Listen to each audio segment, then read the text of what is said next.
So if you were here last time, we played with this whole idea of horizon lines and vanishing points, and we made a bunch of cubes.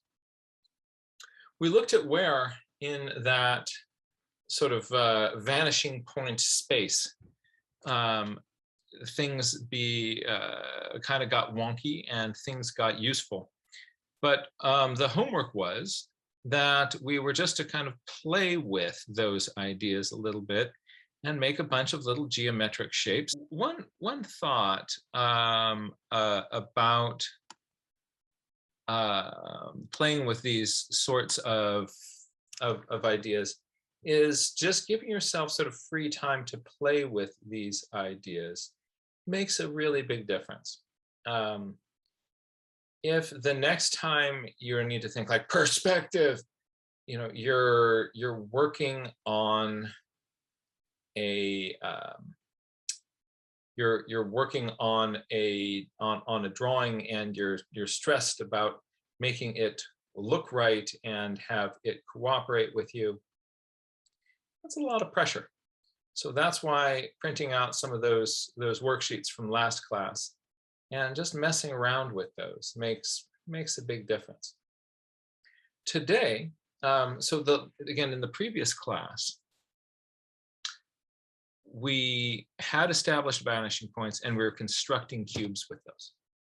That is the way that I thought 2-point, 1-point, 3-point perspective was supposed to work. You had these vanishing points and you construct your landscape from those. Problem was it never really looked like the landscape that is in front of me. The deal is, though, with any kind of rectilinear shape, so that is things with sort of straight edges, as that turns in space,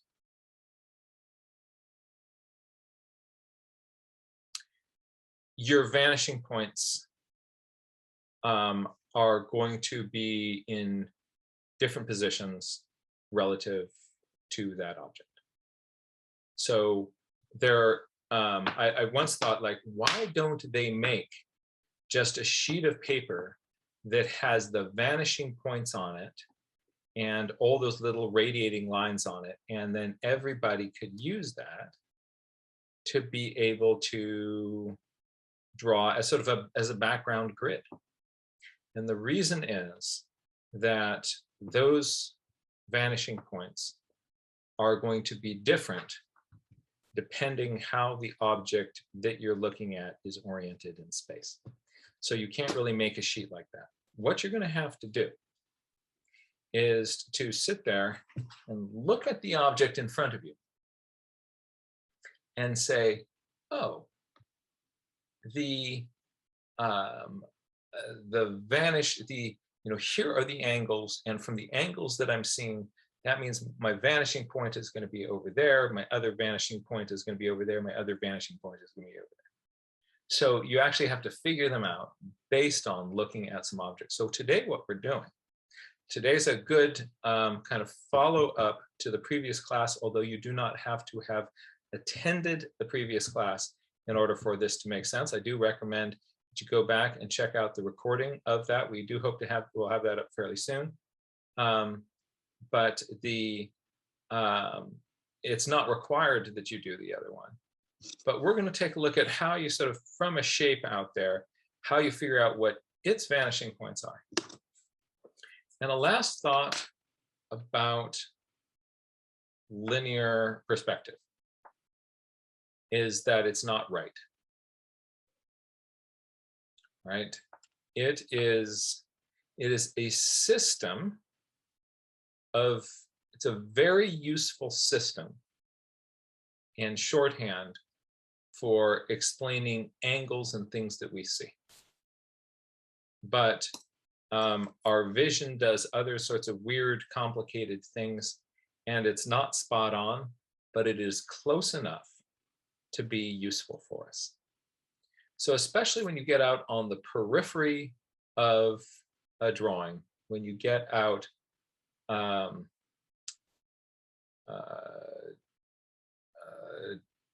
close to, when you get up really close to objects, weird things start to happen.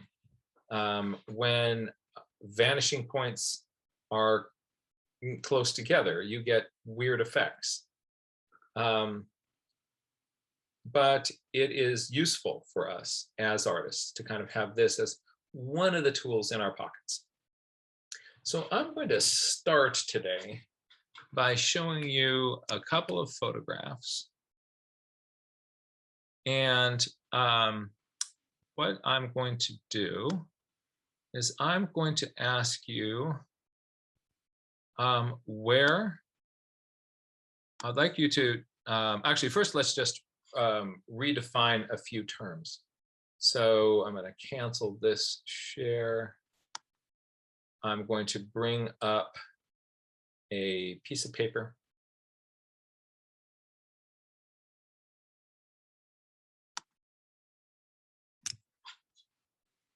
Actually, first I'll bring up a piece of paper this way.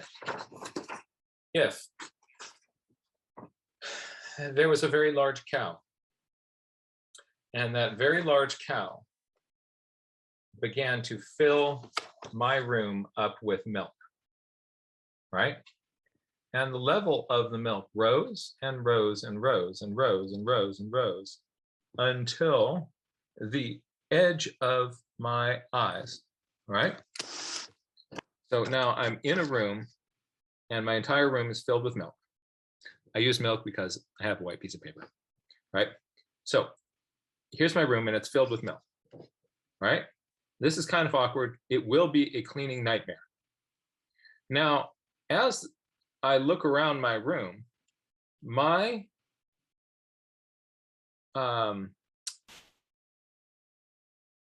I can see where this pool of milk hits the walls on all the way around my room. So what that kind of milk level is, or the water level is, that is the height of your eyes. That is the same thing. The height of your eyes is the same thing as the height of your horizon line. So you fill your room up with milk and you draw a little line around on the wall. That, when you're sitting in your chair, that's your horizon line. Were you to stand up, your horizon line is now higher. Were you to sit down, your horizon line is now lower. So horizon line is the projection. It's not where the sky meets the land. It is where the sky meets the sea. That happens to be a little projection of your eye line out there. You want to think of that as if you kind of just look around your room, in your room, just spin around and draw with your hand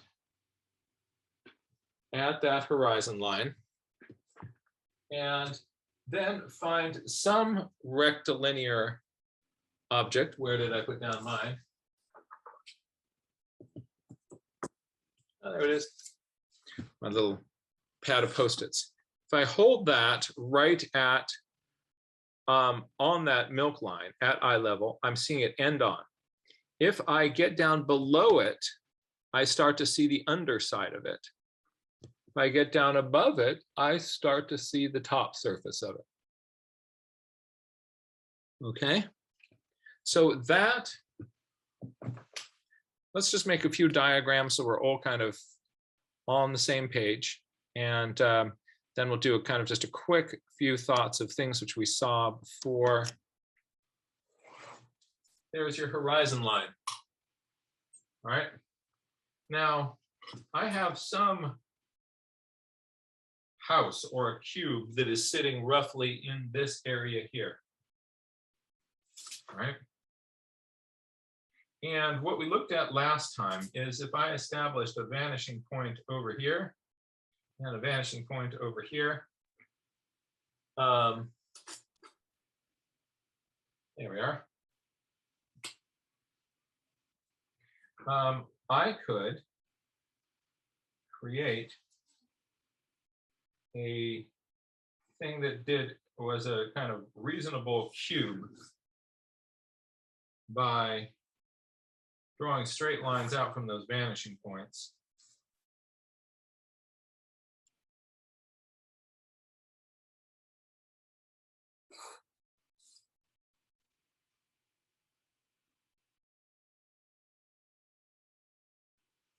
For the down ones, I was just drawing lines that were coming straight down.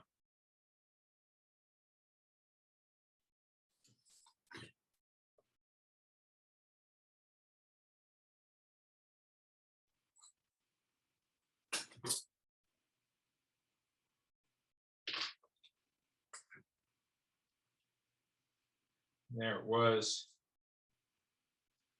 That's kind of where we were playing last time. And you could look at how you could kind of take this shape and turn it into a house,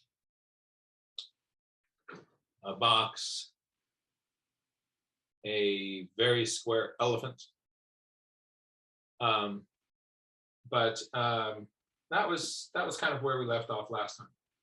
But we were just looking at, how things changed in shape as this object gets closer to the horizon line, above the horizon line, closer to this vanishing point, closer to this vanishing point. And we looked at how when it got past this vanishing point, things stopped working. Things that were really way high or way low, they kind of got out of the productive zone of those vanishing points. That was last week's workshop.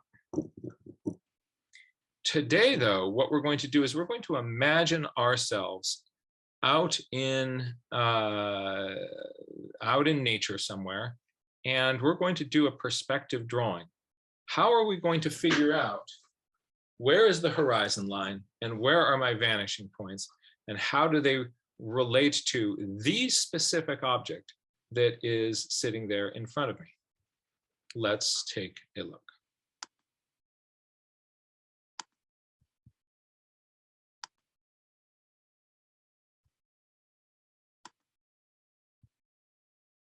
All right. What I'd like everybody to do is to find the horizon line and your vanishing points.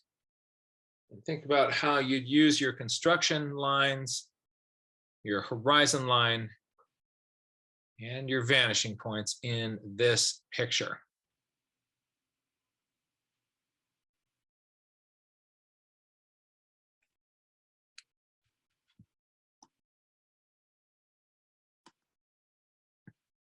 If you're sitting there going like, wait a minute, I have no idea what to do, maybe like along the sides of these cliffs, I'm going to line that up with that, this just isn't working for me, you are correct, right? Because there are no rectilinear objects here. You're in beautiful Yosemite Valley land where from up here we can't see the buildings. We're not in the land of rectilinear objects. And guess what? Where is the horizon line? I'm not really sure. Where are the vanishing points? There aren't any because we're not talking about any rectilinear objects. Try it from over here. Where's your horizon line? You're now trying to figure out like, what is the height of the photographer projected across the valley? And where's my rectilinear objects that I'm going to, you're stuck to?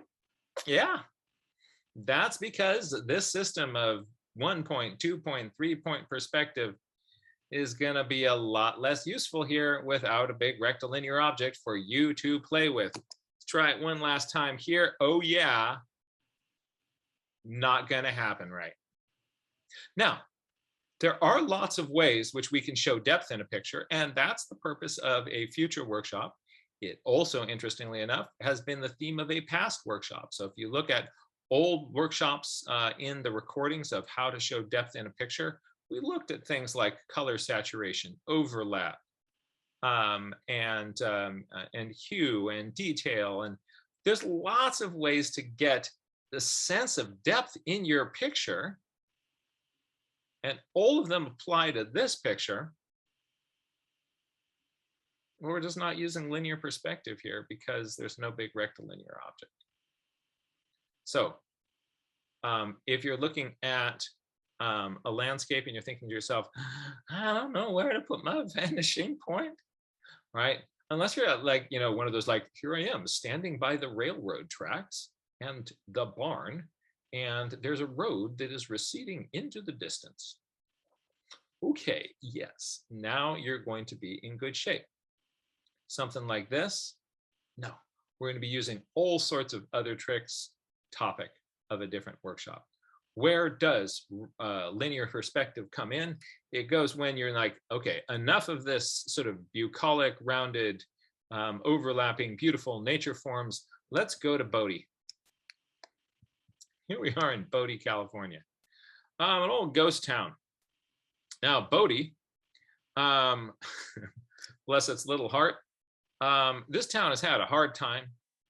Bunch of settlers came out there and they were looking for all sorts of ore to dig up. Some made, they didn't do very well. It was a rough place. It was a really rough place to live.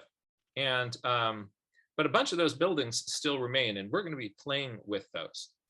This little outhouse moment out here is here just to say that if two rectilinear objects are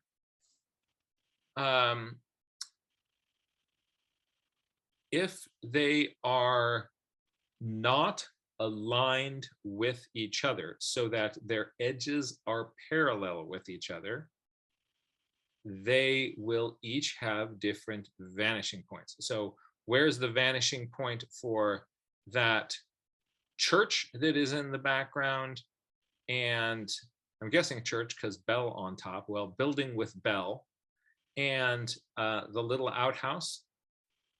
It doesn't seem that the whole kind of let's build our town on a grid was that much of a priority here. And so each one of these is going to need its own set of vanishing points. And to make things even more interesting, if one, like the outhouse here, is not vertically oriented, but is cattywampus over on its side, it's actually going to have a horizon line that's going to be cutting across it like that. So before we kind of mess with this sort of stuff, let's take a look at a simpler example. Here's a building. And you're out in Bodie and you want to sketch it. There is nothing wrong with not using perspective and just kind of going for it freehand. That is a great way to sketch. As a matter of fact, everybody just make a loose, fast gesture sketch of this little Bodie moment. Don't worry about vanishing points. Don't worry about anything like that. To sort of draw a ball for the center of the house and then kind of build it up and kind of just sort of start putting stuff in there, put that little doorway in there and put a little steeple thing on top, and whatever that little shed is out in front. I might as well put mine on the screen so people can see that mine is also, it's kind of looking all over the map. So I'm kind of getting this thing that's like, woo, woo, woo. It's, this isn't looking really, I see more of a side over here, and that it's hanging down, and then there's a shorter little roof line over there, and then there's this little thing, and I'm seeing two sides on that little roof, and then there are stairs that are coming down in front of that. And all right, so without messing with perspective, you can make drawings. However, let's see, I'm going to hide floating meeting controls. There we go. But this is, if we want to apply some perspective to this, it's going to give us a few handles on it, which will make the different parts of the drawing work better with each other. So for instance, if you start working up here on this little tower, and you get that really working well for you, by the time you're down here working on the steps, you may end up with an M.C. Escher-like effect, where this is seen from one angle and this is seen from another angle. To get it all to feel more together, let's take a look at how we would perspective this. First challenge is, where is my eye level? The easiest way to do that is to walk right up to the building and notice if you're standing doing your drawing. If you're sitting doing your drawing, take your stool and put it up right next to the building and notice where your eye line is up on the building, and then come on back here. All right. Another way of doing that is to look at, you see how these boards, they're kind of going slightly up at an angle? They're going up at an angle like that. That means that they are going above your horizon line. Your horizon line is the projection of your eye line, which I'm guessing is about somewhere in there. Right? Here, these lines are kind of coming down a little bit. Here, these lines are kind of coming up a little bit. I'm guessing your eye line is going to be somewhere in there. Okay. Notice that's not where the sun meets the land back there, because there's this hill back there. But I think that if we were on a totally flat plane, we would see that sun meet the sky somewhere right in there. So your eye line is not where you see the top of the hill. There's a big mountain back there. Of course, that wouldn't mean your eye line was up there. Similarly, there's a small hill here. Now, let's see if we can establish some vanishing points. What you're going to do is hold your pencil up to the building and line up some different features. This corner with this corner. You're going to line up this corner with this corner. You're going to line up this with this. You're going to line up this corner with this, this with this, and you're going to project those out into space. And notice that they go off your paper. There they go. Zoom, off your paper. So I'm going to jump back to, Melinda, can you see the little picture in the corner where you see the little piece of paper that I have? Or now? Yeah, I see your drawing, and I see the photo of, well, now I can't see your drawing, but I see the photo of the barn or the building. Do you see some? And I can see you. I can see you. Hi. Oh, sorry. So what we're going to do is, the way this looks out in the field is you with your pencil. Have you seen artists doing this? Closing one eye and doing this. What they're doing is they're lining their pencil up with one corner and another corner. And they're trying to figure out that feature there on that side lines up with that side. Okay, how does that change when I go? Try this just on the screen. Step back from it a little bit, hold your pencil out and line it up with one of those lines, line it up with those notes, and notice that those lines are changing their angle as you go up the screen. Right? More flat towards the bottom, and then more of an angle, more of an angle, more of an angle. Those lines converge somewhere way over there off your paper. Now, you do not have to get more pieces of paper and tape them out there to find that exact point. But what you do want to do is kind of project that out and kind of go like, if that came down, that would hit at about that point right there. Right? So what I want you to do is take one of these lines and bring it down and sort of see just about where it roughly, where it is going to bump into your horizon line. That's what you're interested in. You're saying, that's, okay, let's go from those two corners of the roof there, right? That line, it's going to come down and it's going to meet out around there. Okay. And roughly that, and that kind of loosey-goosey kind of rough point.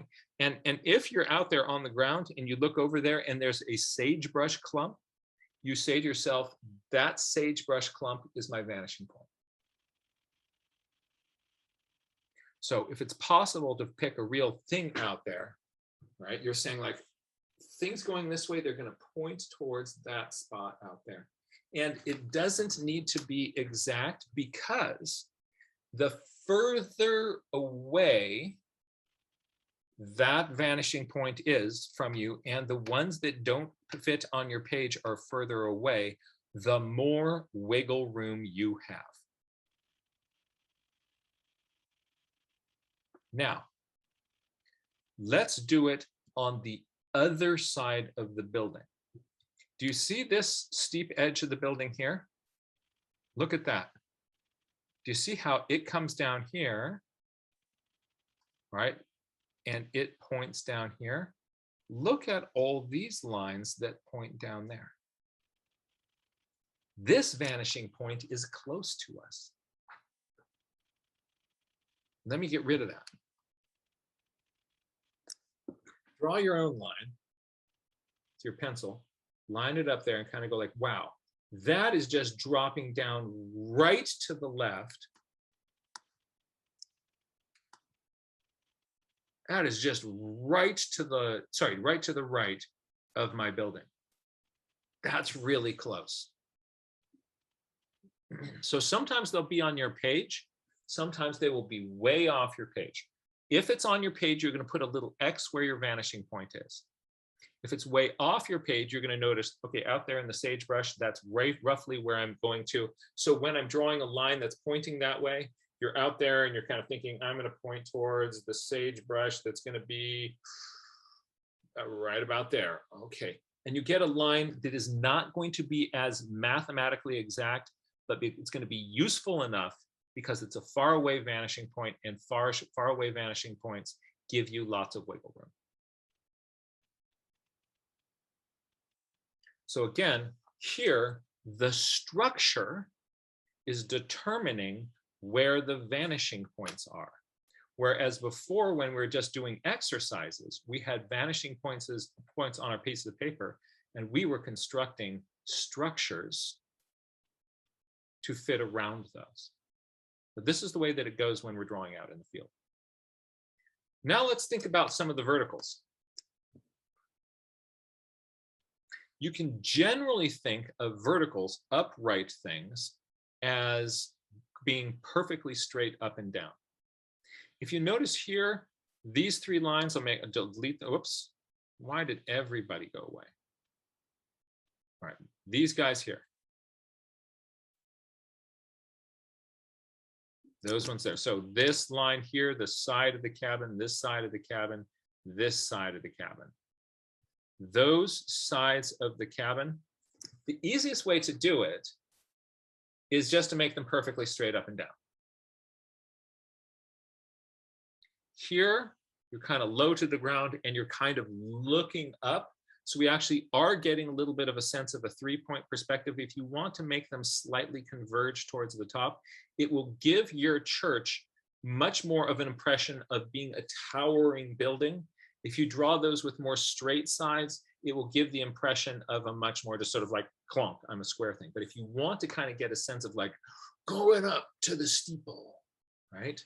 Then just tilt those lines in ever so slightly, right? Either way will look good.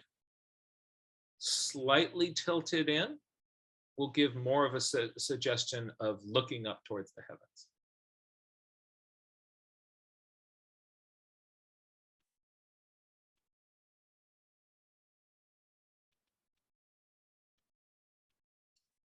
Now, let's stick the door and the roof onto this. So in order to do that, we need to figure out where the middle of this church is. So if you remember from last time, I'm going to review it for folks who weren't here for it. If I have, here we are. So remember this cool trick? What's this? If I take any perspective square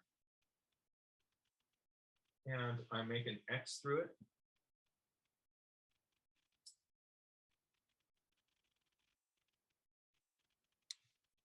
and then make a new vertical right at that spot. That, oh, I didn't make my vertical very vertical. That is actually going to be the halfway point on this square. So you notice this side is a little bit bigger than this side. It's seen bigger because it's closer to you, but this is where the midline of that object is going to be. So to find your midline of any perspective rectangle that you've created, what you're going to do is draw an X through that. And then let's just go back to this slide in Keynote here, and I'll show you what I would do. I'm going to have Keynote give me another line, and I'm going to draw a line from this corner down here, and I'm going to bring it up to that corner there. I'm going to have it draw me another line. There's my little line, and I'm going to put it from that corner down to here. Now look at this, right there in the middle of that doorway. Now you notice it's not looking like it's right in the middle of the doorway. That's because this doorway is sticking out. This would be where the middle of that doorway is against that flat wall back there. Now I'm going to get one more little line. And I am going to bring it up.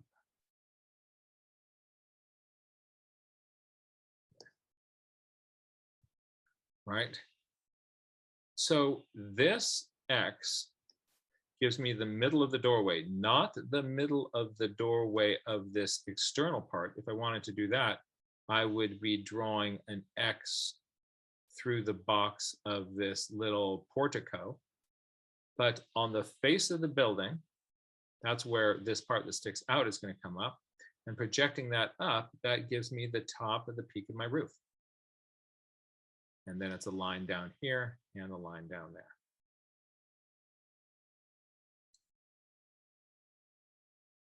Let's take a look at this on a different. Oh, what? I didn't want to stop share. I wanted to keep sharing. We're going to do a few more of these sort of Bodhi buildings and just look at how this works.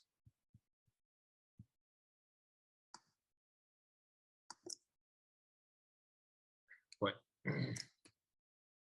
Now, right now, just sort of truth in advertising, I don't know to what degree I'm making lots of sense today, because I actually We're following you along. We're following. We're following along. Yep. Okay, I'm on painkillers, so I hope my daughters have been keeping track of all the times I really kind of go off the rails and say weird things, and they think it's really funny. So we'll see if there's any of those that happen today. But I'm hoping that this is, so here's this little family. They're going like, check out this house at Bodhi. All right. Notice the tin around the bottom so that when the snow piles up, it doesn't rot their roof, rot their siding. Kind of a good little strategy there. The photographer here is about the height of that young woman there, a little bit lower. And the way that I figured that out is I looked at which of these boards were going straight across, right? So if you go in here, about at this height, see up here, these boards are going up slightly and these ones are going down slightly. You see that? Can you see the upness here at this angle? Can you see the downness here at this angle? And somewhere in between there, you get to the point, maybe it's up here, just about there, where it goes straight across, straight across. See that? Doodly doop, doop, doop, doop, doop, straight across in the middle of that board, straight across in the middle of that board. Oh yeah, straight across there. That's your eye level. Isn't that a cool trick? So I figured out my eye level by looking at those boards.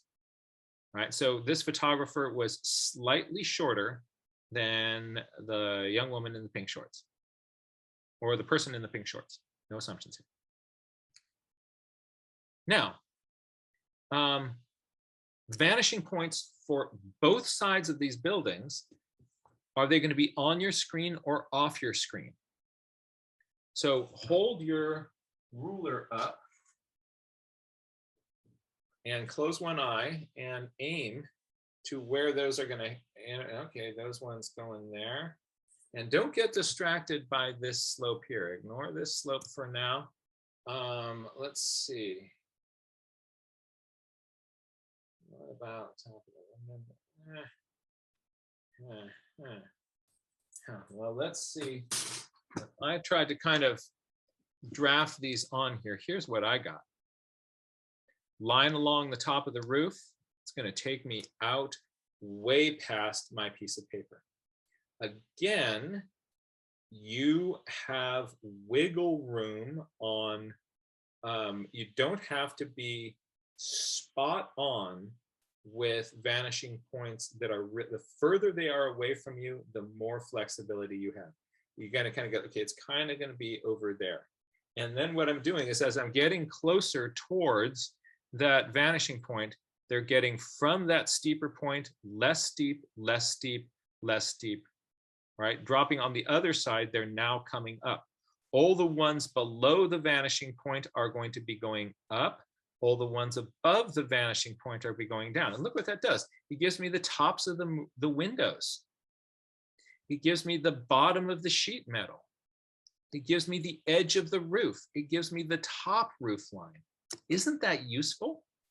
So again, this perspective system, it's not perfect, but it's useful. It's really useful to us.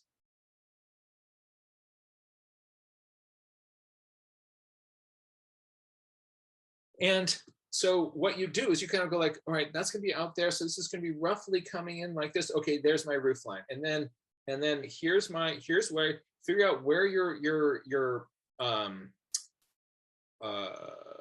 horizon line is going to be, your eye level. Actually, I kind of like the term eye level better than horizon line. Horizon line is used so often, but it gets confused with people where they actually see the horizon. So let's use eye level, right? You want to go like when it kind of, and it's going to come down and eventually hits the eye level and it's flat.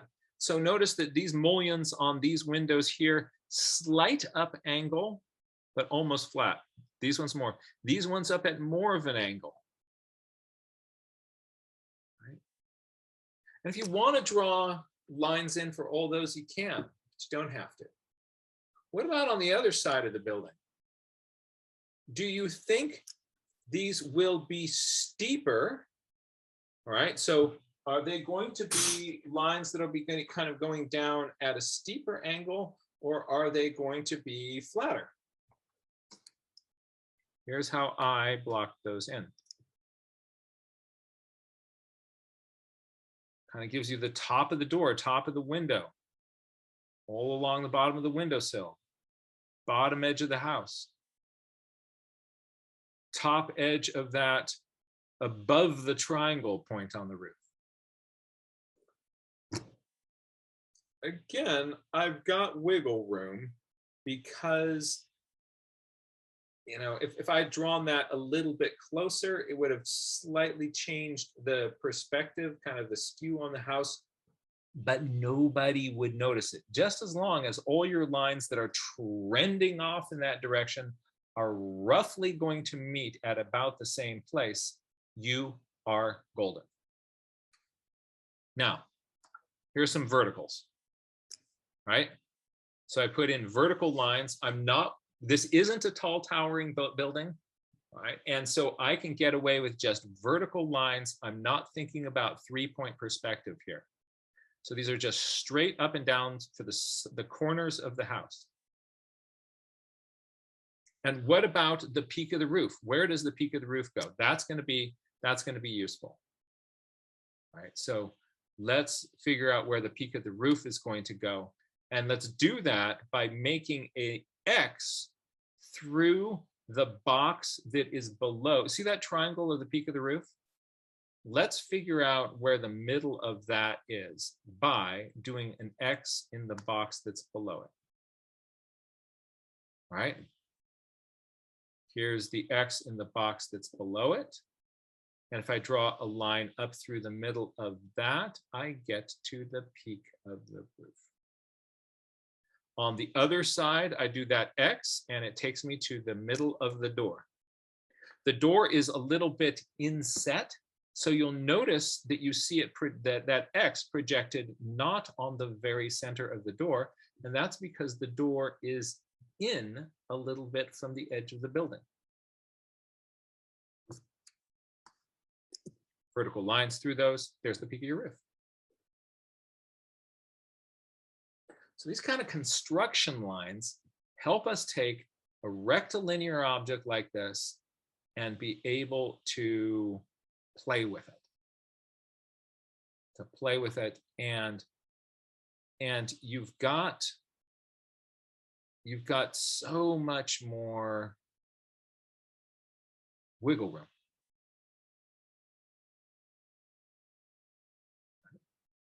Especially because our vanishing points are way out to your right and left.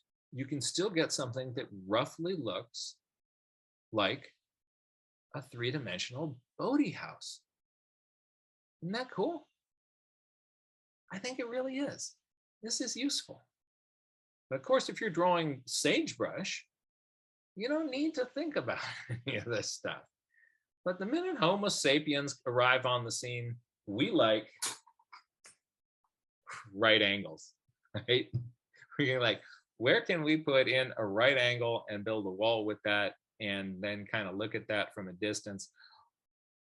A few other places in nature we'll see this popping up. All right, so back to this beautiful structure here. This is one of kind of the jewels in the crowns, probably one of the most photographed moments in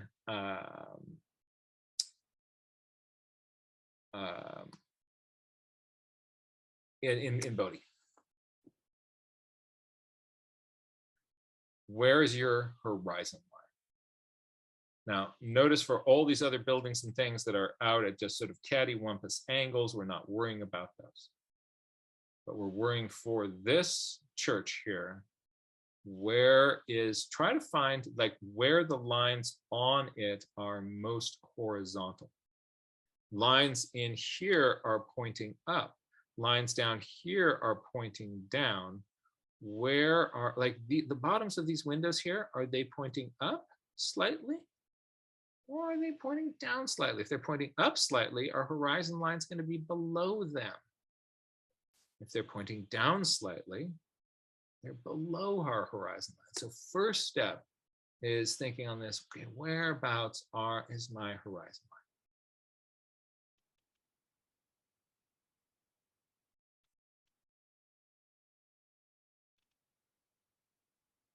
And now,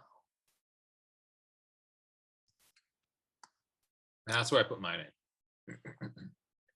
So I think that if I walked up to there, or the height of that this picture is being taken is about at that height. So those windows are slightly above it. See how those windows are getting higher as they get closer towards you?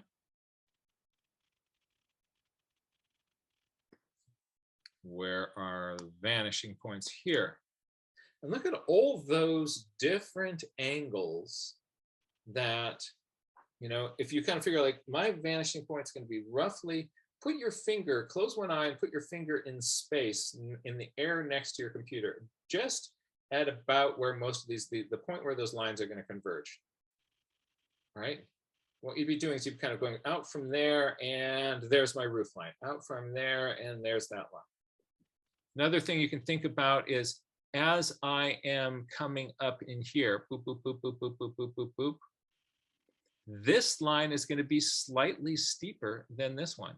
Not much, just slightly. This one here is not going to be, your brain is going to want to make all of these the same angle, the same steepness. So that's why this perspective tool is so useful. It gets us out, sort of thinking of, these are going to be fanning out. These converging lines are fanning out from this. So lines that are actually parallel to each other will be then drawn at different angles.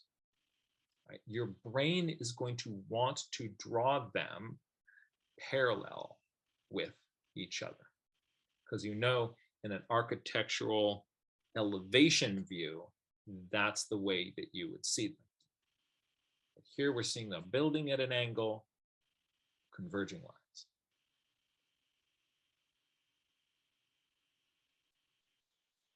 When COVID is over, what do you folks say we go to Bodie? All right, have a field trip on the eastern side of the Sierra Nevada, love ourselves some Mono Lake, some Tufa Towers, get over there into some Bodie. Wouldn't that be fun? All right, there are parties that are awaiting us. We're just going to do it once let's, again, as a community, as a worldwide community, let's see what we can do to get this pandemic under wraps. The more hosts it is able to wildly replicate in, the more opportunities it has to mutate. And that's where the variants come from. So if we deny it more hosts to replicate in, even as like, I can get through this, all right? If we deny it more hosts, it will be, we are limiting its opportunities to mutate into increasingly dangerous variants. Mask, hand washing, social distances, vaccinations. And now back to perspective. That's my perspective on it. Okay, there's Jack's perspective on it. Right, let's go the angles on the other side. Ooh, look at that. Look at that. Okay, so the corners of this triangle on the top, right? The bottom of this, the edge of that tower, now going down at an angle. And we can put in the corners of the buildings. So those sorts of lines, oh, they're just so helpful. Even gives us the angle of the roof line of this cute little portico sticking out in front of this. I don't know, when the architect put this in, they didn't communicate very well with the person who was putting this in. It's like, could you have made that a little bit higher? This other person was saying like, no, you should have made that roof a little bit lower. No, this should have been higher. No, that should have been lower. Well, anyway, it ended up there. But that little angle there, right? Having that also tie in with the roof line, these other things, pull that picture together. I want to get the center line of where this roof is coming up. How am I going to do that? Well, here's this big rectangle below it. What are you going to do? You know it. You know it. Some of you have already drawn in your X.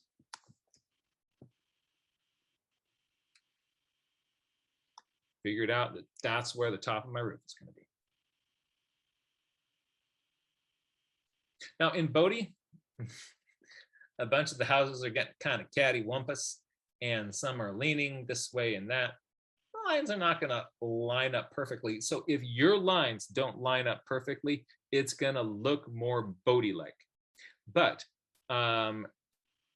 you still are going to have a lot of flexibility. One last view of this structure seen at night. Oh, don't you want to go to Bodie? Ooh, not in the middle of the summer. Ooh, maybe we go there when springtime flowers are blooming.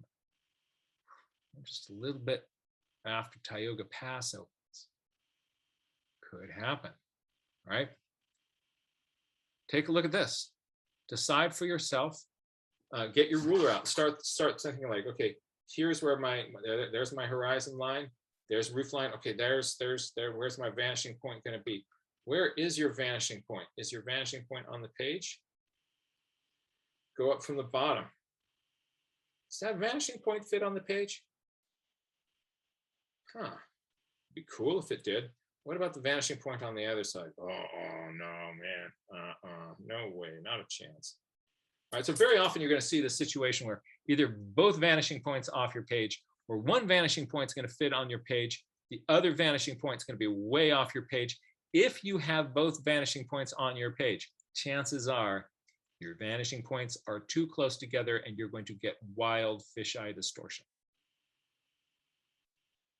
Or actually, it's kind of the wide angle lens distortion, when the wide angle lens is done in a photograph where the photographer then gets too close to the subject. Have you ever seen one of those selfies with a huge nose? Wide angle lens on your camera, too close to your subject. How can you handle that? Get further away from the subject with your wide angle lens, and then you'll be a happier camper. All right. So by the way, while I'm just kind of babbling here, y'all at home are starting to sketch this bad boy in. Just get those shapes down. Block this thing in. How would you do it? Get your horizon line in there. Figure out, okay, roughly over there. So from here, bazoom, bazoom, bazoom, bazoom. Now I'm going to get some verticals in there. All right. Now let's go the other side. All right. This is working for me. I'm going to show you a few lines traced on this in just a moment. Before we do, let's just give you a little bit more time to block in some of those angles and forms. As I do that, I want to hit my key points. When you are drawing from life in the field, the shape and the angle of the object that you are going to be drawing, so your height determines your eye height, your horizon line. The angle of the object is going to determine where its own vanishing points are. If there's another object sitting next to it that is parallel to it, they will both have the same vanishing points. However, if it's slightly at a different angle, each of those objects will have their own set of vanishing points. If you're interested in something soaring skyward, consider that 3-point perspective. Otherwise, you're going to make life a lot easier for yourself just with 2-point perspective. Keep your verticals vertical instead of angling in like that, all right? But if you like that, or if you're in some big urban scape and you're looking up and there's just like that vertical element is so much in your face. Okay, yeah, you're in 3-point perspective land. But let's see what I did here. I decided I had a horizon line somewhere here just below those windows. Those bottoms of those windows seem to be just about horizontal with each other. And so that was it. Now I started with the vanishing points on the right side. And they seem to converge at some point roughly right at the edge of my paper.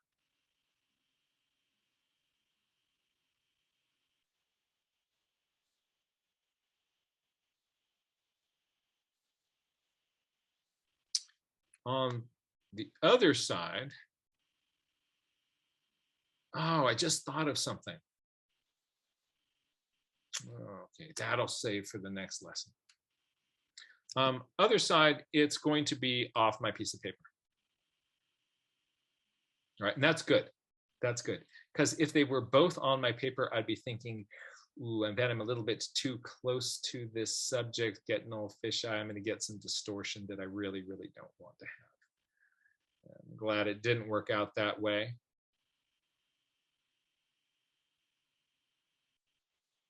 Now, some vertical corners. And I want to get the peak of my roof in the right place.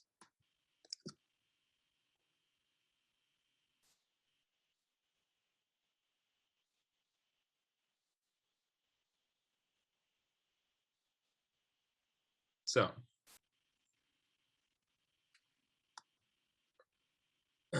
whatever building you're looking at, here's a simple, sometimes you can get yourself to an angle where you don't really have to worry about that perspective that much. This is a 1-point perspective, kind of looking down there, but because I don't see anything inside, all I have to do is just put a little rectangle inside with a cute little family.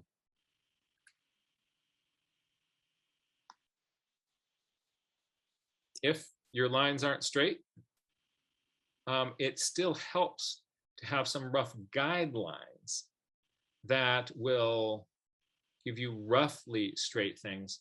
But then when you go in to draw these, kind of get old Bodie bent on it and deviate from those. But still you will have, I would still start with something like this with a basic structure that gives me the form of the building before I start getting old cattywampus on it. So that then it will still have a skeleton that roughly makes sense in terms of perspective. So the angle of the roof relates to the angle of the windows.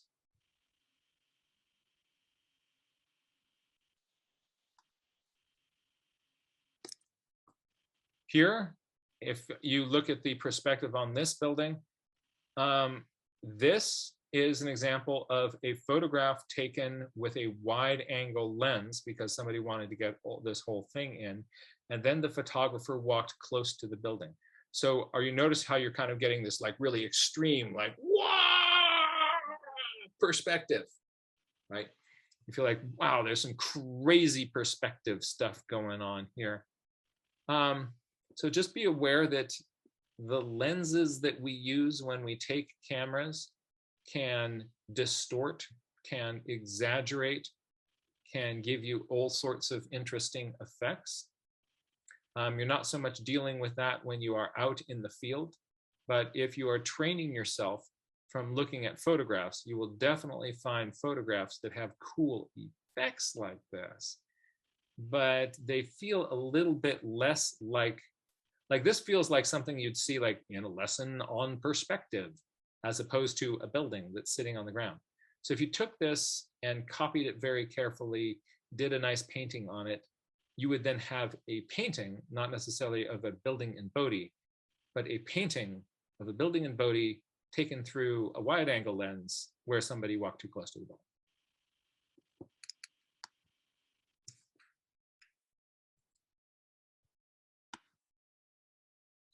That, my friends, is Jack on painkillers. I hope I made sense, and that there were some useful ideas and strategies that you got about how to take that building and translate it over onto your piece of paper. This workshop, coupled with the previous one, where we're just having fun with vanishing points and just being playful with it, goofing around with it, that's a really useful thing to do. So here's what I really suggest you do, is start with just a few photographs. Start with a few photographs and look at those. And then if you've got something like, I have this program Keynote, PowerPoint does the same thing, where you can draw lines on it, then just start lining things up. Like I'm gonna let's see what happens when I line up that ridge top there. line of that one here. You can also do the same thing if you've got a magazine that's got photographs of buildings and other rectilinear shapes. Get out a ruler before you recycle your magazine. Get out your ruler and start drawing lines. Like I can't figure out where my horizon line is going to be on this. Well, one way to, and by the way, it gets weird when the street is going up that you're looking at, or the street is going down, right? There's a whole other lesson that we could do with that sort of stuff. So if you're having trouble with part of it, just start with like, okay, I'm going to take this one rectilinear shape, and I'm going to, line up its things, try to figure out where those cross. That's my vanishing point. Can I get one on the other side? There's my other vanishing point. Draw a line between those, and just sort of play with it. Magazines are great. And it's fun to, you now have all these like Sharpie marker lines all over them, and leave these out in your house. And how like when you go into, in a movie, when they get into the house of the person who's kind of gone a little bit crazy, right? They've always got like on their wall, they've got this wall that is covered with like all these ideas and post-its and strings connecting things, and articles with things circled, right? So they're going to walk into your house, and you're going to have like all of these magazines with lines getting over, like do this so much it makes your friends a little bit nervous, just for fun, right? Like I'm gonna show you my crazy guy wall. This is, in the movie when they kind of come in, right, and they're saying like uh-oh, this guy's, I think we've got him. There's something off here, right? Yeah, so just thinking a little bit too much about this, right? But yeah, mess around with it and play with that, and get out a ruler and draw on magazines, and watch out for the tripwire. Can I say that I love you guys. This is really fun. So speaking of you guys, hey, let's turn it over to our community forum here, and hear from some more folks here about thoughts and ideas, and I'd love to get your perspective on this. Let's see here. Going to my gallery view. Ann Chadwick, I'm going to bring you in here. This is, ladies and gentlemen, Ann Chadwick from Point Blue, Conservation Science. See, check this out. Don't these buildings feel like they have structure to them? We're going to allow you to unmute yourself. Oh, you can unmute yourself. Yes. Oh, no, you can't. No, you can't. Now you may be. Okay, now I can. Yep. There you are. It. So okay. What you thinking, Ann? Having fun with this? Yeah, I love it. I love it. I want to go to Bodie, and Point Blue will host you at Mono Lake, where we're doing gull research. So we got a field trip on our hands. Do you folks have a station out there that could actually host a crew of people? I think we could set something up. Yeah. Like, I mean, what if down the line we had a field trip, we went over to the eastern side, we hung out with some Point Blue biologists, we went over to Bodie and geeked out on the eastern side. Yeah. I wonder if we could do something. Anyway, no, but back to these pages. Yes. Yeah, it would be great. And we're using the same drones that we use in Antarctica, but different time of year, we bring them back and use them up over Mono Lake to use artificial intelligence to look at how many gulls there are. So, but different topic.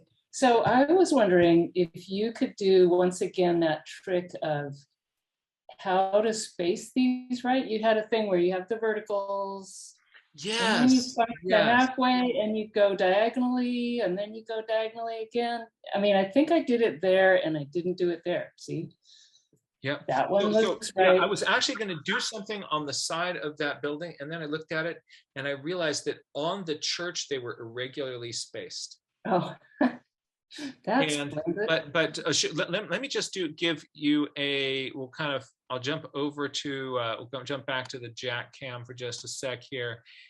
You're right. Like, how is it when you want boobada, boobada, boobada, where's my zum zing bang? Oh, I unplugged my camera, and that's why. Hold on a second. If you unplug your camera, you can't look through your camera. You go in here, you go in here. All right.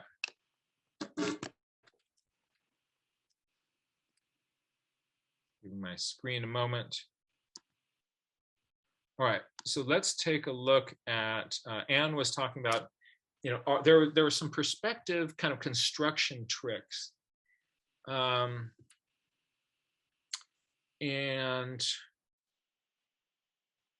let me see if I can remember them with my brain in its current exciting condition. So let's say, for the sake of argument, not that you'd want to argue, let's say for the sake of fun, that I have some space here, and I want to divide it exactly in half. I make my X through it. There's my half point. So that is half. Now, let's say there were 4 windows. I could do it this way. I could then do this, find halfway through that, and I could do this and find halfway through that. But there's a better way than that. So did you see what I did there? As I just did one, and then I did the same thing, and then I did the same thing. But it's actually a little bit more elegant than that. So let's say I have some space that is foreshortening. And what I do is I go here and I find the midpoint of this. And I find the midpoint of this. I'm going to draw a line there. And now I look down these and I say my first one is roughly this far down here. Where does my next one go? Well, I'm glad you asked.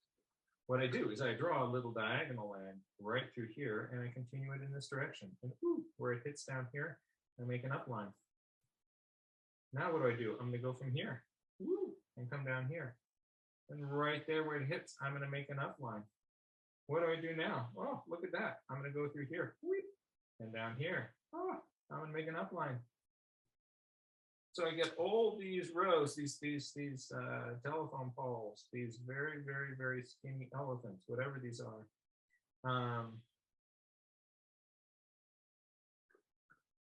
Receding with this perspective equidistant. But let's say there were 5 windows on the side of a building and I wanted to get those evenly spaced. And my window space, the side of my building is like that. Here's this very foreshortened side of my building. What I'm going to do is I'm going to go 1, 2, 3, 4, 5. I'm going to try to divide this into 5 even spaces. Do the same over here. 1, 2, 3, 1, 2, 3, 4. I didn't get it quite right.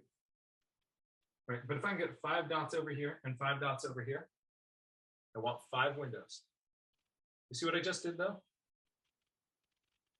All right, now I am going to give some straight edges to those.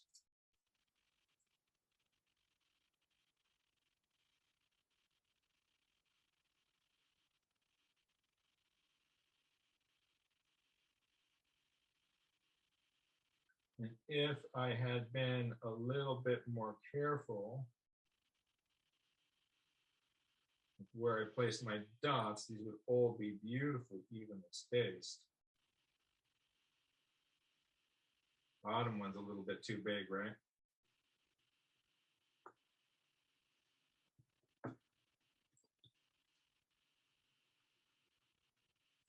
So I've got something like that. Now, I'm going to draw a diagonal line through the whole pile.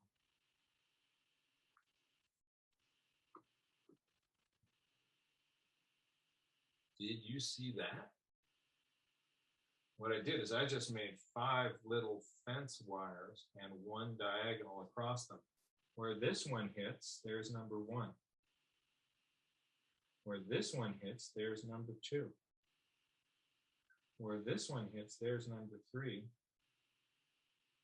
Where this one hits, there's number 4. Oh, that's right. I have to do it 1 more because, well, that's how I get 4 units next time. I'll write that one off to the oxycodone. But I can get my evenly spaced things happening that way. Did that way make sense? Or should I do that one again? Somebody give me a... That made sense. Yeah, that was good. Thank you. I'm going to go just to the gallery view. Anybody, if you want me to hit that one more time, give me a thumbs up. I think we got it. I think we got it. All right. Thank you. I just put in too few things. I put in 5 dots. Right. I should have put in 6 because then I could have, you know. Then you have a top and a bottom. Here's window number 1. Here's window number 2. Here's window number 3. Here's window number 4.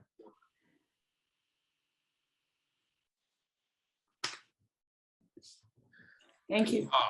All right. I'm now bouncing back to the Jack cam. And any other thoughts, questions, comments, ideas, geometrical things?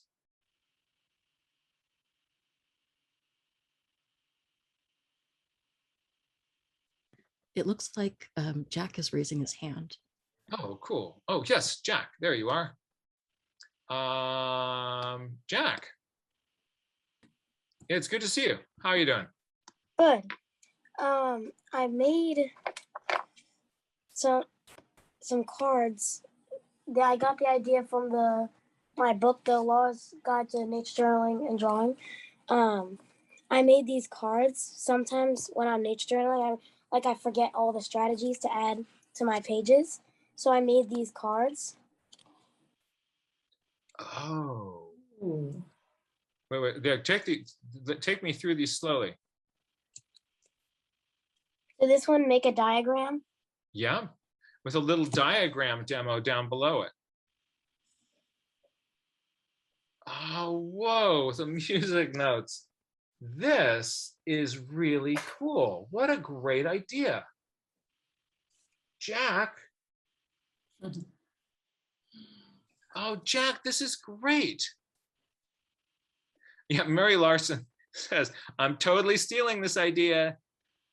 All right. Hey, Jack, you're an influencer. Mary Larson's totally stealing this idea. Oh, yeah. Oh, yes. Yeah. I know it's in a Wormo. Use tallies. Oh, and Jack, did I show you the cool new system for tallies with the dots? I don't think so, no. Oh, want to see the next level tally system? Sure. All right, you're going to dig this. All right, so I'll show you what I used to do, but no longer, because tally marks just got an upgrade. So this is fun. All right, so my old tally mark system, it was, all right, look, there's a duck. There's a duck. I will write in my notes that there is a duck. There's a duck, right? Now, there's one duck. Now there's two ducks. Now, oh good, there's two more ducks. Another duck. And what was that? It's another duck. And then there's another duck. Oh, there's 7 more ducks. So let's see, 1, 2, 3, 4, 5, 6, 7. Right. So it's like it's like the way we used to kind of keep score when people are playing, you know, cribbage or you know or whatever game is your game of choice. We do these tally marks. But there's a better way that was developed by foresters who are going out doing tree surveys. And if you're counting trees, you're counting a lot of stuff. So if anybody's going to come up with a better system for tallying, it's tree people, right? So check out this system. So first one you see,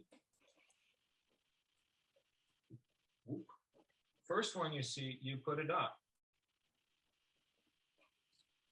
Second, another dot. You're thinking, okay, well, before we're making lines, now we're making dots. What's the big difference? But just you wait. The best is yet to come. Another one, I'm putting it over here. That's 3, that's 4. So the first 4, I'm making dots. Then, wait for it, I find 3 more. So what I'm going to do is now connect dots with lines. You can do them in any direction you want. Now 5 more show up. Look at this. 1, now the box is closed. The next one is a diagonal through the box. Then a diagonal through the box the other way. Every box with an X through it is 10. So now, let's see, then I get 3 more. Right? So then more coming after that. There's more coming after that. Now let's see, I run into 25 of them. I'm going to do this.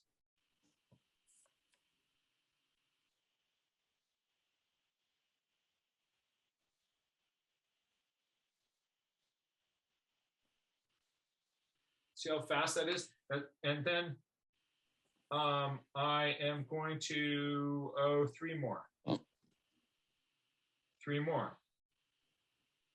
Now, quickly glance at that and tell me how many ducks I have. 53? So, Well, actually, or 51. 1, 2, 3, 4, 5, 1. Yes, 51. So you see how you look at it and immediately, and that's much easier than looking at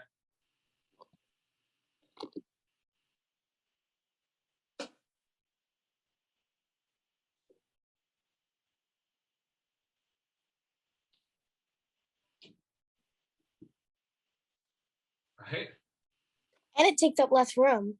It takes up less room, it's really clean, and you're also now a cool forester, right? That's So- really cool. So yeah, and also anytime who's like anybody who's like a crusty old time forester and they look at your notes and they see you doing this, right? They'll look over at you and they'll be like, hold on a second. I need my camera back. Yeah, there's some crusty old forester who looks down through your field notes and they see this, they'll be just like, you're in the club, right? It's a better way of doing tallies. Who knew that there's a better, it's like a better mousetrap, right? It's something that we've been doing all the time. And all of a sudden there's a better way of doing tally marks. That's really cool. And I had one more thing to share. Please. It was really weird because I think the black caterpillar was I think it was parasitic because of it. Nothing, we didn't see anything come out of it. There was no hole, but it just kept getting more shriveled up and smaller, and like there was like brown scrapes on it, and it was just so small. So we just took it off, and when I was done with it, we threw it in the woods. But what was really weird was one of the other completely normal caterpillars that we had, perfect, like it grew fine, regular normal caterpillar colors, everything was fine, chrysalis was green, normal size, and then all of a sudden there's this brown splotch on the normal chrysalis and it has a hole. So somehow it was parasitic, but it did not turn black. Wow. See, this is why I think when they are at that stage, if they each have their own little chamber where you can isolate them and get out of it who comes out of it, then you get to see who the parasitoid is. Oh, that's cool. See, you're now uncovering this whole neat area. Like most people are completely blind to monarch parasitism. And you now have had two kind of incidences here where you're probably running into monarch parasitism. And I think, yeah. And I think we have another, because we have one more chrysalis left that we haven't released yet. It's been going on, like it's darkening. You know how they usually darken, and then you can see the wings inside and then they come out? Yeah. You cannot see the wings inside, but it's dark, and it's been going on, like it's been staying as a chrysalis way longer than it should, but there's no hole. So now what I do is I would put this in a chamber that has small enough mesh that if a parasitoid comes out, and parasitoid wasp can be tiny, right? You'll be able to find it and see it. But if it comes out as a monarch, it'll have enough room to spread its wings. We did get a smaller, at first our like big chamber for all the butterflies and caterpillars with the milkweed inside was like about this wide, this tall. But when we found out about the black caterpillar, we got one that was only like this wide and this tall, like this wide, this tall. But it's big enough for a butterfly, but small enough to see a wasp. So we'll put it in that. And again, these parasitoid wasps, they're small. They're not like a yellow jacket size wasp. They are these little micro wasps that get in underneath everybody's radar. And so if you've got a mesh that's good enough to catch those, then you've got something really cool. Hey, that's fun, Jack. I love all these observations that you're making. Like most people kind of, they stop at, oh, metamorphosis. I've had several instars and then it pupated and then I have an adult. Oh, one didn't work, right? But what you've got is you've got all these other branched questions branching off of this main stem. That's really cool, Jack. Thanks so much for sharing that with us. And also, thank you for sharing your idea of those little cards with inspiration with me, Mary, and everybody else here. You're welcome. Thanks. Great to see you, my friend. All right. Now, let me take a look at the cam. Tracy. Hello. How are you feeling? I think I've actually kind of kicked off my chronic fatigue. I'm just super tired. Do things for a little while, crash out. So it's going to be a matter of pacing before I get back to life, which is where you just limit yourself so you don't burn yourself out and you slowly rebuild. Has Sibel been in contact? Yes, I got an email from her and I'm going to reply, but I have to be on a real computer. I cannot type on a tablet. Yeah, and if you want to set up a phone call or a Zoom call, she's totally down. Okay, cool. So in Illinois, we've started to get some color in our trees, and every year I grab a leaf and I'm like, this is the first leaf of fall. Like, it's my first leaf of fall anyway. Hey. And this was mine.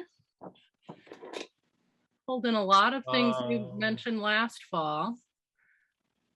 That's fun. I like that edge that's turned up towards me. That's such a challenging part of it, isn't it? Yeah, it was the most fun, challenging part though. Yes, I agree. Because so often we just, in our earlier stages of learning, we flatten every image that we see. We two-dimensionalize everything. And, you know, I've done a lot of leaves that are very realistic but flat. And this was my challenge. And I'm hoping to find some other ones that I've drawn in the past so I can see my evolution of leaf art. Yeah, yeah. But I also used cool, like pinky purpley in the background to pop the warm brown oranges, just faintly.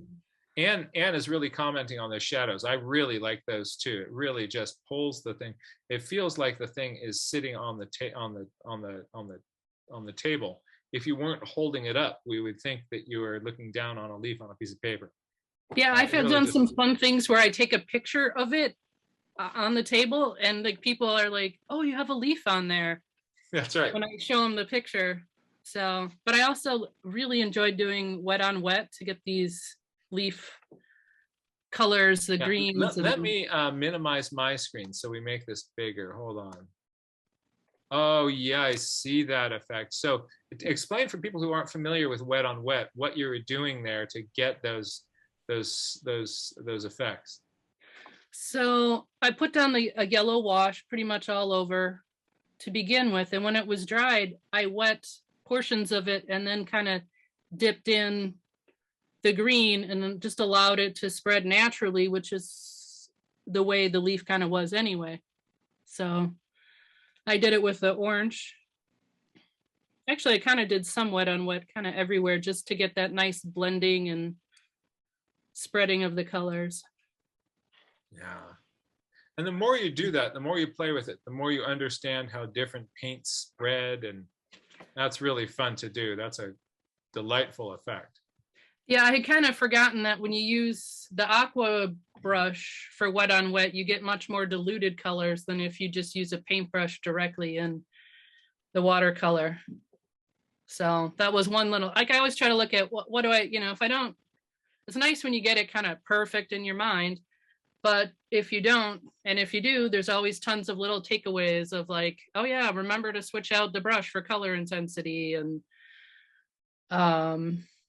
you know, I actually did put a real leaf in shadow to kind of play with it and see where I wanted the shadow. And I just love the opportunity to learn. And I love how, like,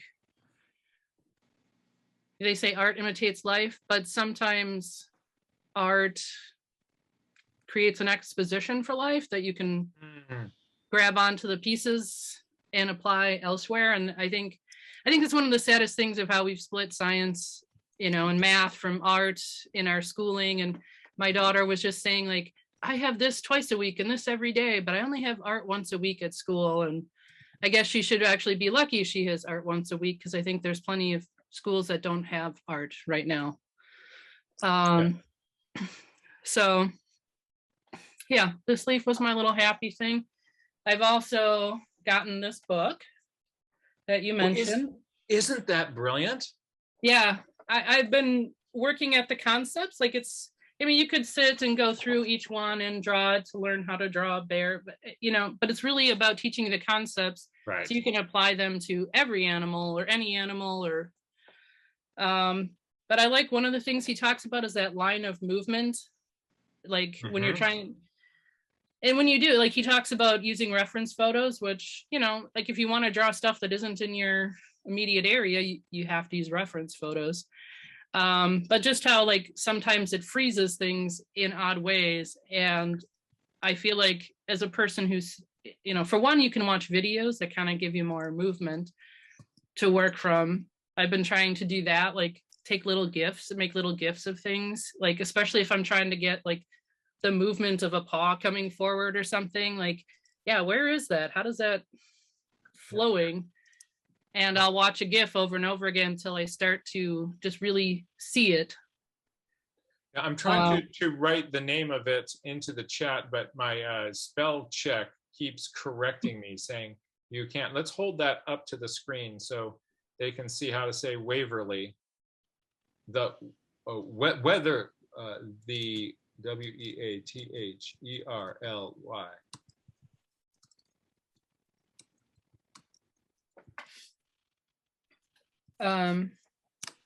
There we go. Yeah, and I had spotted a mom and baby deer crossing in our area, so I've been trying to apply these to deer, and oh, hey, check it out. Yeah. And then this one, the bottom one's kind of funny. I think parts of it remind me of a cave painting. And aren't cave paintings wonderful? Yes. I mean, to say something that looks like a cave painting gives this sort of impression of like, Grog make deer. But Grog rocked the cave paintings. Cave paintings I mean, have isn't there so some much talk that they life think in them, that's don't how they? we developed consciousness, was through, or an expression of our consciousness was through art in the caves? And to think they, you know, they didn't go to Michael's and pick up supplies. They collected those things and ground them and, you know, made brushes or used their fingers, or, you know, it's hard to know for sure. But they had to work at it a lot more. They did not have a water brush. I don't know how they did art. I really don't get it. Yeah, it's almost like they saw with a different sense in a way, because to think, like, you would think that every cave would just be smoke all over the top because of them trying to do the work with like a torch or something. Holding a torch in this hand, like blowing pigment with this one, and Yeah. then drawing these like these bison that just, you got your anatomy. I love how they, like, a lot of them, when they have multiple animals, you can just see like they were standing on some elevated position and just like watching the herd move, because you can almost feel the movement in their cave paintings. Yeah, they actually had some things overlapping in more sophisticated ways that you get in some medieval paintings. Yeah, that's pretty cool. Well, it's because I don't know. I think like they just made their art. Like they saw it, they did it, but then people started teaching you how to do art, and I think that removes you a level of reality to what you put on your medium. Yeah. So I have a really challenging deer that I'm trying to draw from a photo, and I was thinking, well, maybe the vanishing points will help me, because I just cannot. I've drawn it and drawn it. I've tried different techniques. Oh, I seem to have lost it on my tablet, but it's really got its legs out in front of it.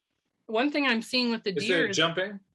It's jumping. It's a the jumping foal, and I feel like the foal's harder. Not the foal. The fawn is harder to do because you don't see the musculature quite as much. You just see the fuzzy furness of it all. Here, let's see. So I am also struggling with where the feet full are. Effect. Yeah, I'm searching for it, but this is another one that I did. And I'm like, well, thank goodness there's grass there, because now I don't have to figure out what those feet are doing. Oh, yes. No, grass is our friend. Doing? Yeah. That's fun. But do they have an elongated forearm compared to maybe, say, other animals? Like when you're doing the anatomy, and I'm like, it just keeps going at a certain point. Oh, yeah. So there's sort of some strange elongation of bones. You've got 51.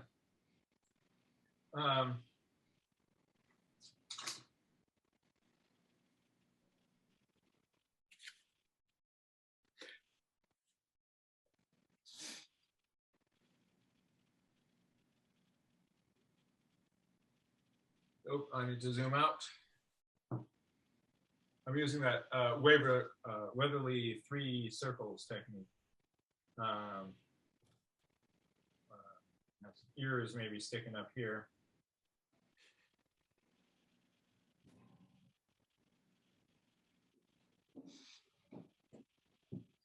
A little tail down here. So on the hind limbs, actually I'm going to do this one with legs straight down so we can compare bones. I have a shoulder blade that is going to be up in this area.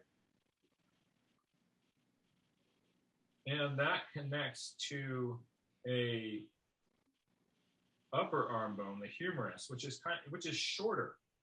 That's down here against the side of the body. And from there, it comes into your forearm, your radius ulna. And those are going to come down straight to a little carpal area. And then these bones here in your hand, your metacarpals,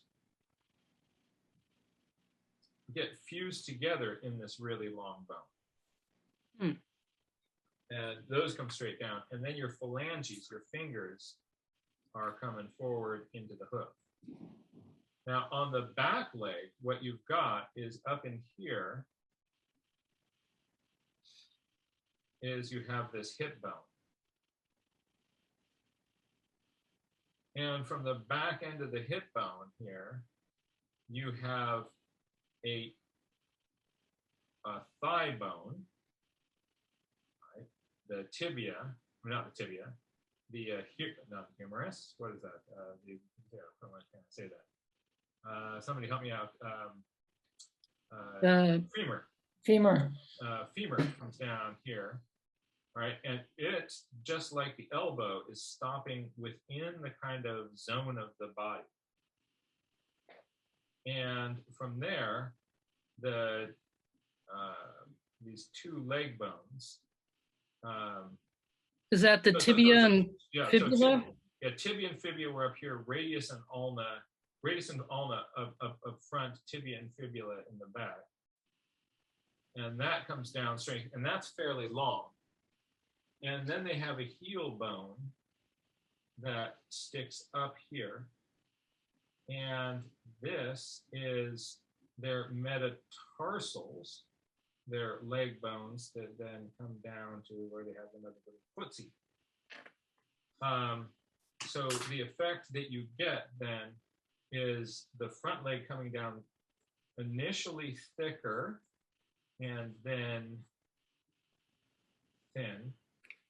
This back leg bone coming out to this little point here, thicker and then thinner. And so then here's this other leg.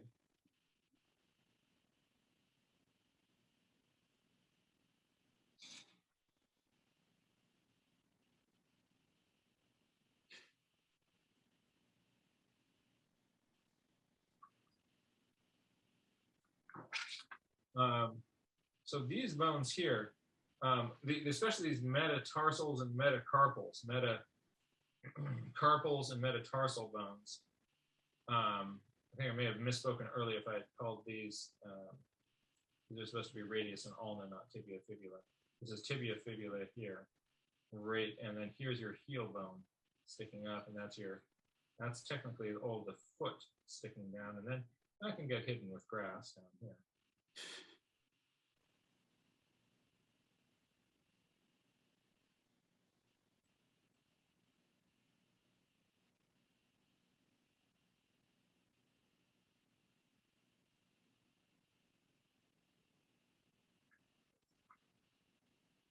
Did that help? Beautiful. Yeah, here is the one. Oop. This is the position I'm struggling with getting. Oh, look at it. So does a sweetie little one. Yeah. All right. Yeah. So what is going on? Yeah, hold that one up. I'll bring back the side by side, add spotlight, and oh, good. Yeah, there it comes closer. So your little cutie is jumping forward with its 3 circles.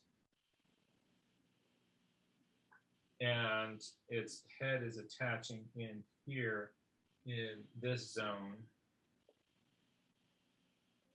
And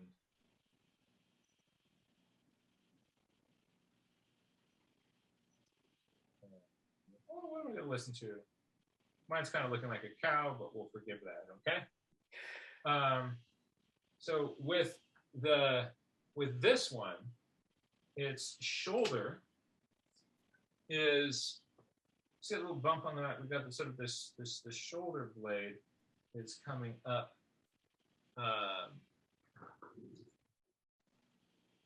Is coming up in here.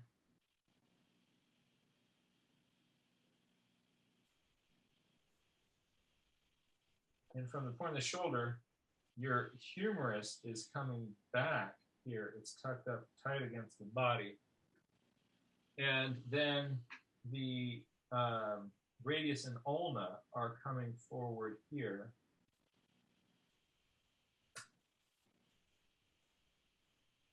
Giving you these little balls that stick out. Those are the 2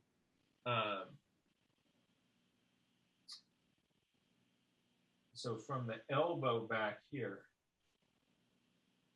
So that would be our wrist. This is the wrist. And then this is the bones again in the palm of the hand, called your metacarpals. Your metacarpals are all fused together, and those are coming down here and down here. And then its fingers or phalanges are tucked back,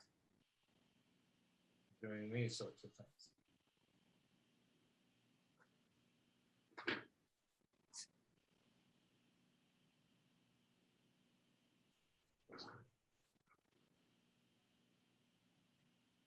And I think that mine is, theirs is kind of oriented down like this, so I think it's considered like that kind of one.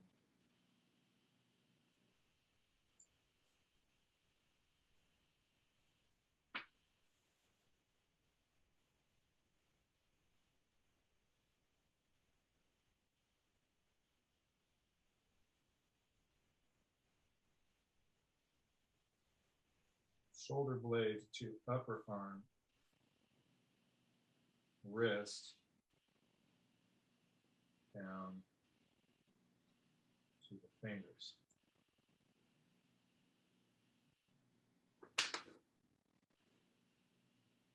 And then in that back leg, it's kind of cool what's going on.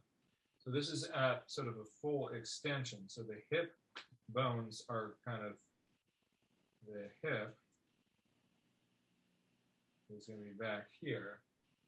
And then you have your humerus, not your humerus, why do you keep messing that up? Can you push it up a little? Yeah. Thank you. So my femur comes down, and then we're coming back.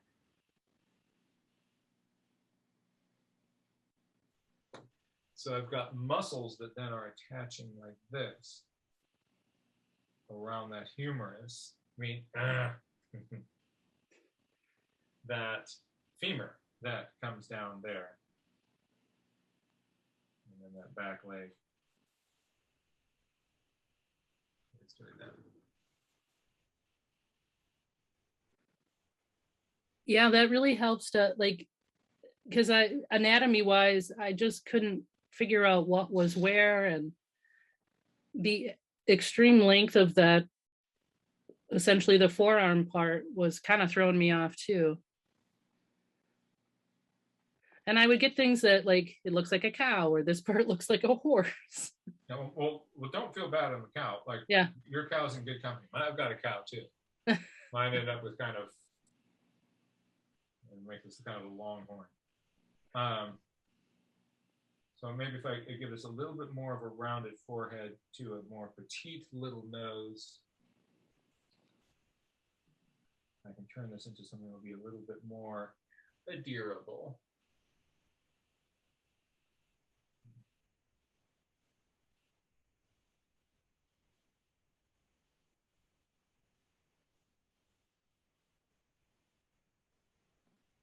A little bit more Bambi. Don't want to make my neck that thick, otherwise it looks like a male in rut. And rut, males get these really thick necks. But the little youngsters have these little tiny necks. Whee! I want to jump and play. All right, I can't wait to get back to it. I also think I get distracted by, you know, the little dots on the coat and Yeah, save those for the end. yeah, but they sort of mess up my visualization of where things are. Yeah, that's true. So, thank you. I was actually I keep making mine two-dimensional. And I wondered if I couldn't modify some of what we were doing with those vanishing points to show how the deer is like springing across the page somewhat towards you, but also laterally. Sometimes people will help give their critters more dimension by putting them onto a platform. Have your animal stand on top of a little rectangle.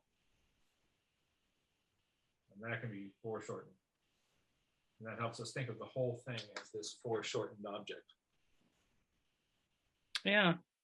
We should ask Mark Simmons about that. You know, he loves geeking out in this way. If you look at a lot of his, he may be a goat. A lot of his sketches, you'll often see some sort of kind of a baseline element that they're standing up from. So if he's got, you know, some elephant that is big and towards you, he sometimes is having his elephant kind of come up from some platform that's really flat.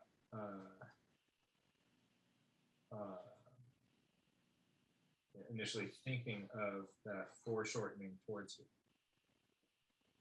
you. Okay. Oops, none of my elephant ended up on the page. But yeah.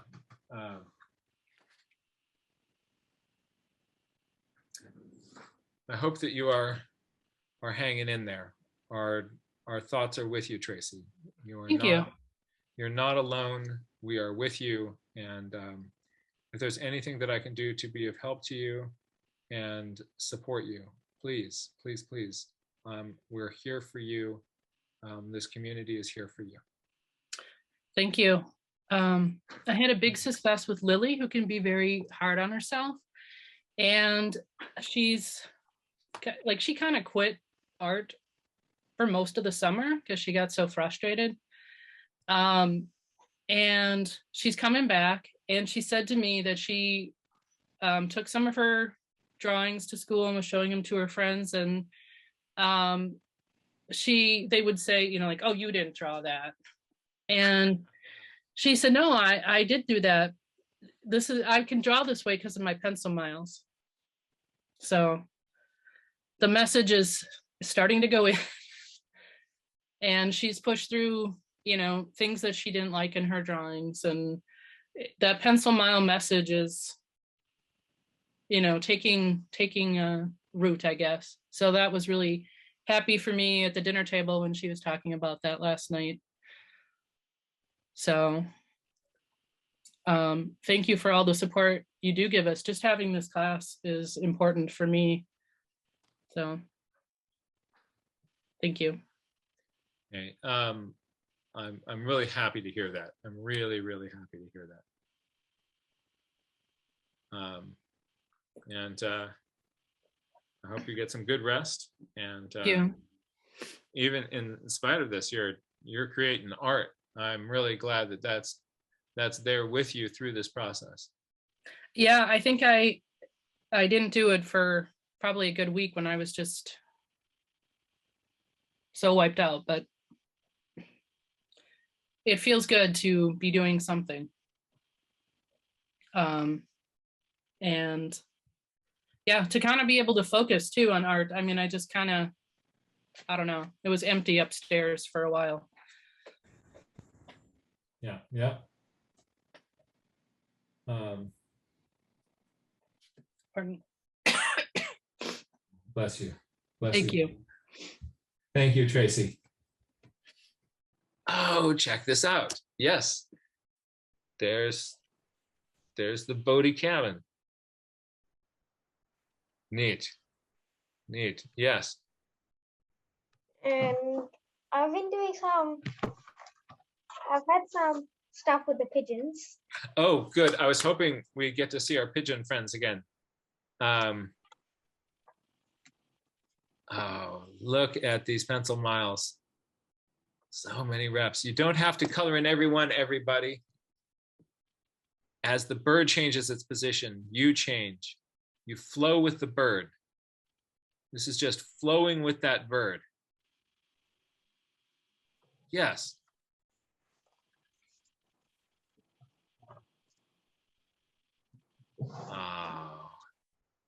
Oh, it's interesting. And this is another flower that's blooming. Oh, fun botanicals.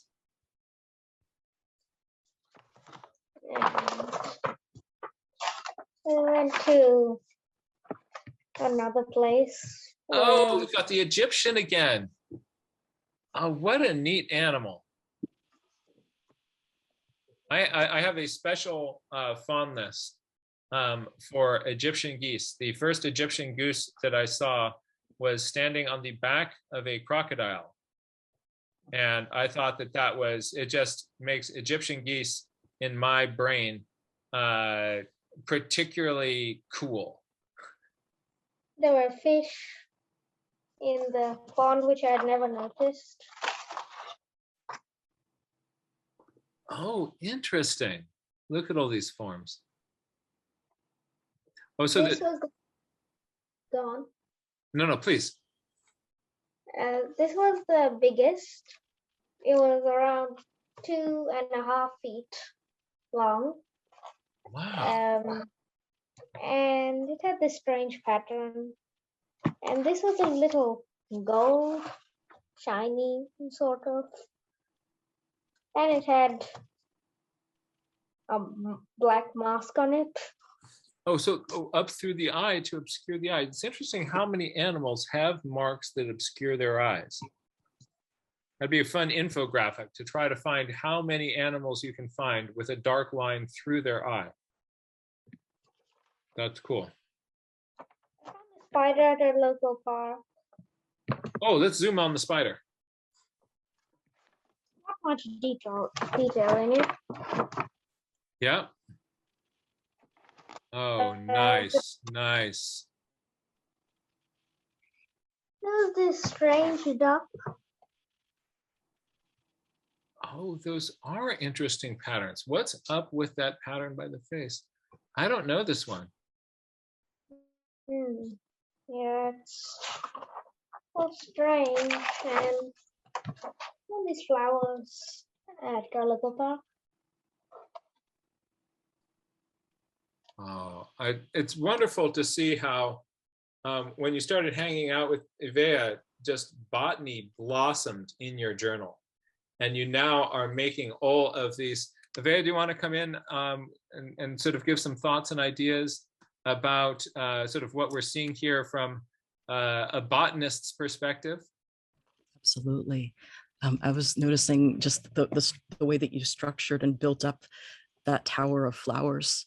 And like you can see how the lower ones are bigger, and you were paid very close attention to that. It's sometimes it can be really easy. I know I still struggle too with drawing things sometimes at weird shapes compared to each other, but you handled it really well. And I like the way it looks like looks like sepals, maybe unified sepals, calyx maybe, the way that they're dark and that they have you got the texture of the long veins in them. And then also the bracts. I even see an extra little layer of bracts in there too afterwards. So it's just really fun to see, and it gives me a really vivid impression of this flower. This is really fun to see, Rayvonto. I like the way Thank that you made it circle the stem. Oh, yeah, that's exciting. That is really exciting to see. I promised you I would get information about that giant extinct turtle. Yes. What's the story with this thing? It's called the Archelon. The Archelon, yeah. Archelon. Yeah, Archelon. And it has a very sharp beak, Wow. but it ate only jellyfish. Huh. Wow. And this is the one that would like fill up my room. Yes, that's a leatherback compared to it, and that's a human. That's oh, what a great, hey, everybody, check this out.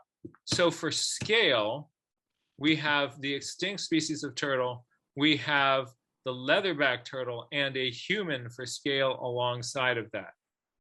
Oh, that is great visual thinking. I mean, it's so clear. I mean, if you just write the size of it next to it, nobody understands that, but we get this kind of visual thinking. And I also like that you put the leatherback turtle in there for also part of scale. Thank you. So this is the weight.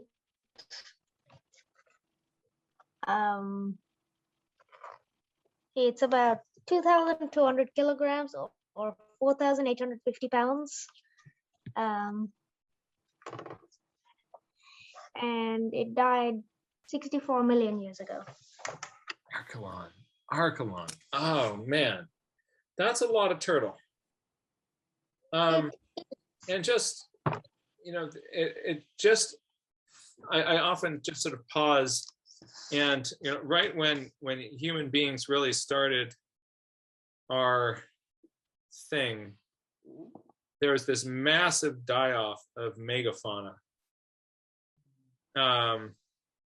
It seems that megafauna don't coexist with human beings for very long. This, of course, is before that, but it just sort of makes me think about the stellar sea cow, or just what it must have been like to be running around in North America in the Pleistocene. But can you imagine going swimming, as long as you can avoid the mosasaurs, with an Archelon? Little snorkel and mask, and be kind of just hook onto the back of that carapace. And I mean, here's this thing that is, I mean, it's the size of a large bed, and it's got turtle flippers flipping out on the sides, and you're cruising around looking for the next jellyfish. That's so neat. It is. That's really fun. Thank you for sharing that information about that prehistoric turtle. Thank you. Hey, thank you. It's great to see you. Yeah, I hope that the painkillers made perspective painless.